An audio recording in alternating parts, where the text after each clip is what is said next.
नमस्कार, NBC 24 देख रहे हैं आप। मैं हूं प्रगति शर्मा। आपके साथ बता दें कि हाल ही में राहुल गांधी ने एक बयान दिया है जिसमें उन्होंने कहा है कि जितनी भी संस्थाएं हैं सब पर RSS का कब्जा है, जिसको लेकर के केंद्रीय मंत्री सतीश चंद्र दुबे ने कहा है कि राहुल गांधी को उनके परिवार के लोग ना सीरियस लेते हैं और ना ही पार्टी में कोई उन्हें सीरियस लेता है और ना हम लोग उन्हें सीरियस लेते हैं। राहुल जी को का वजूद और अस्तित्व ही नहीं है। उन्हें जब जो मन में आता है वो बोलते हैं, उनके बोलने का कोई मतलब नहीं रहता है।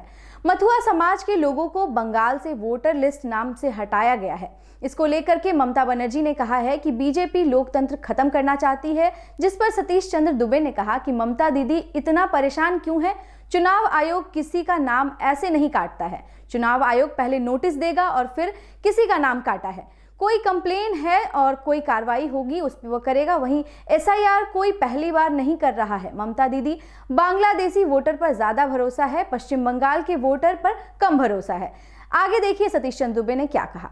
ऐसा है कि राहुल जी को ना उनके परिवार के लोग सीरियस लेते हैं, ना पार्टी में कोई सीरियस लेता है, ना हम लोग सीरियस लेते हैं। राहुल जी का कोई वजूद ना अस्तित्व कोई बचा है। राहुल जी जब मन करता है, जैसे मन करता है तब बोलते रहते हैं।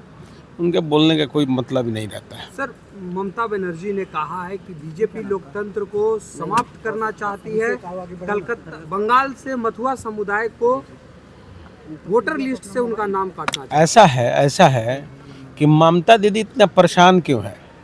चुनाव आयोग किसी का नाम ऐसे नहीं काटता है। चुनाव आयोग बराबर नोटिस देगा, जो कंडिका होगा फॉर्मेट दे रहा है, भर के जमा करना होगा। अगर किसी का नाम कटा है, उस तरह का कंप्लेन है तो कंप्लेन एक्सेप्ट करेगा, उस पर कार्रवाई करेगा। तो अब ममता दीदी इतना परेशान क्यों है? ऐसा यार कोई पहला बार नहीं हो रहा है।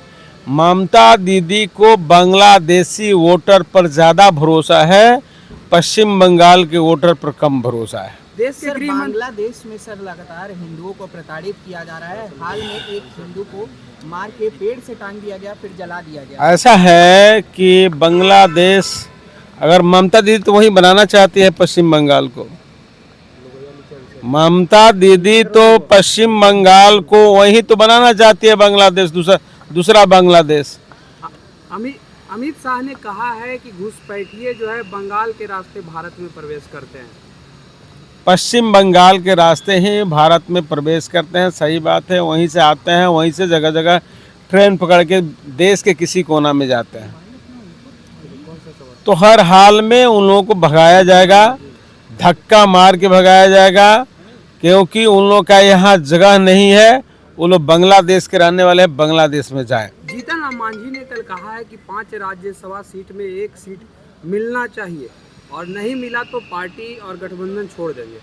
ऐसा है कि इसके लिए राष्ट्रीय अध्यक्ष जी बने हैं, इसके लिए बड़े लीडरशिप बने हैं। इस पे उचित समय पर उचित डिसीजन लोग लेता है।